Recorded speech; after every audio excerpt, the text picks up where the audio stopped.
Hey guys, it's Izzy here, and today I'm going to be doing a book review of Betty by Tiffany McDaniel. This is a 5-star prediction for me, and it did live up to that. So this is a 5 out of 5-star review, so if you want doom and gloom, do not come here.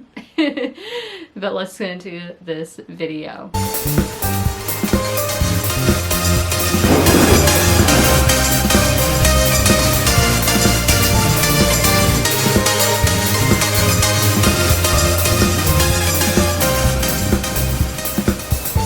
So to give you like a brief description of what this book is about, so Betty is a young girl who is born to a Cherokee father and a white mother in rural Ohio in the 1950s. Being a rural town and being mixed race, it's a very sad life in a sense. There is a lot, she faces a lot of racism, even some abuse, and it is very harrowing.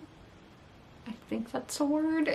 But a lot of people do consider this book trauma porn. I will let you know that.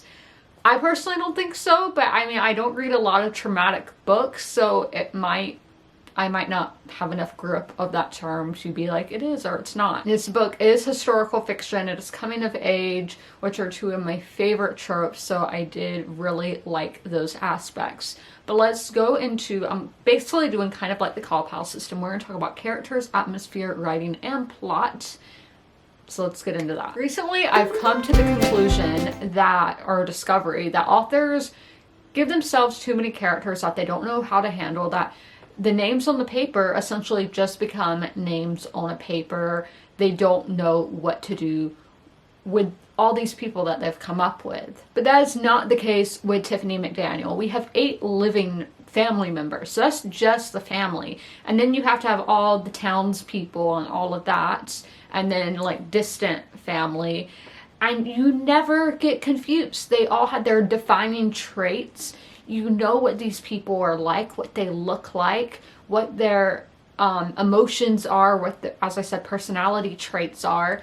And it's so amazing that an author was able to do that, because so many books I've read this year have not been able to do that, where I will read a great book and then its downfall will be the author had too many characters, that they couldn't handle all of that, they couldn't develop all these people properly. But in this, every single one of these family members is developed properly. And even, as I said, the town people and distant family, they all come together, their stories all come together. It's not just loosey-goosey out here. And that is hats off to an author who can do that. That being said, the reader will grow such an emotional bond, an emotional attachment to these characters as they turn page after page. I especially love the portrayal of the father-daughter relationship between Betty and her father, Landon. I just thought it was so important, and I don't see that much on page, so it was just, it made me really happy, and I loved getting to see the relationship between those two characters. Let's move to the atmosphere. So as I told y'all, it's rural Ohio in the 1950s and just going throughout the whole mid-century of the 20th century. The atmosphere was perfect, as this is what Americana is for a lot of people, for probably the majority of people. The majority of people don't get to live that so-called destined American dream. And this, I feel like this is the time period that a lot of people kind of try to envision, like that perfect 1950s. So just to see that it's usually not the case, that this is really how most of America is. So another description for this atmosphere, I'd say it's gritty and it's natural.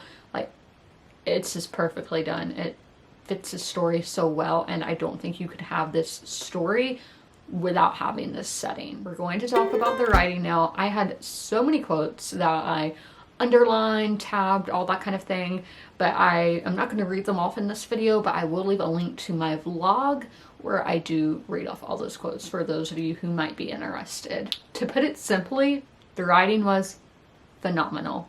As I said, I highlighted and tabbed so many quotes. I really liked the passages about the changing of seasons and how, yes, that is always happening. That is a change that we are always going to have. But at the same time, it's a constant thing. Like, it is something that is always going to be in our life, even though it's always changing. And I don't know why this book made me realize that, but I thought it was kind of poetic, and I never really thought about life like that. So new outlook on life from this. One of the things we see throughout the story is the mother and this quilt that she's had since she was a young girl. And I think that is one of the best ways to describe the writing of this novel, is it's like a quilt. It's all woven together perfectly, and there's no loose ends. It's all sewn together, woven together perfectly, as I said. So I love that, because so many times I read a book and I'm going to be like, okay, what happened here? What happened here? We didn't get answers to that. And it's a standalone, so I'm like, will I ever get answers to that? But with Betty, it is all woven together perfectly. There's no loose ends, no tassels. You don't need to worry about that if that is something that you're concerned about when going into books. We're going to move over to plot now. So I do want to say is that there are so many trigger warnings for this, so definitely do look that up. StoryGraph is a good place to look for triggers. They usually have the triggers listed, so I will leave a link to the StoryGraph page down below in the pinned comment and in the description of this video, but I do really want to warn y'all, look at those trigger warnings. There's so many themes to discuss here. We're going to discuss a few of them. So you have poverty, racism, trauma, and stages of life, and womanhood, which I feel like is the most important theme here. So something that I've noticed recently from readings and documentaries I've watched, and that I think is so prevalent in this book, is the stages of a woman's life. You have when she's a child, and then you have years before she's a mother, and after she's a child. And that is when the woman is basically, men think that is when they can make her whatever they want her to be, sex object, whatever, which I think is often is it's the woman's body. And all of this stems back to the body of a woman. And so she's supposed to be something pleasing for the eye for men during that stage in her life and all of that. Then she becomes a mother, and then after so nobody really looks at a woman after that, and then becomes an old lady. So it's like, nobody cares about women when they're not attractive in the eyes of men. It's just something I've noticed lately in books, and I feel like it was so prevalent in this book talking about that. And again, this is something I've only recently discovered. I know that might be bad or ignorant that I haven't thought about this before, but I do think it's important, because I think this should be brought up to more women and more men, so that they can see what burdens are placed on a woman, how the beauty standard, and just how so much relies on a woman's looks. And Betty showed so many times that you should just stick to who you are. You should just grow how you want to grow. Like, you shouldn't want to grow up too fast. Just let nature take its course. And again, I think nature is so important. And as I said, stages in life and stages in womanhood, I think, are some of the most important themes here in this novel. So yes, people were not lying when they said this book broke them. It is such an emotional book, and I literally felt so emotional reading it.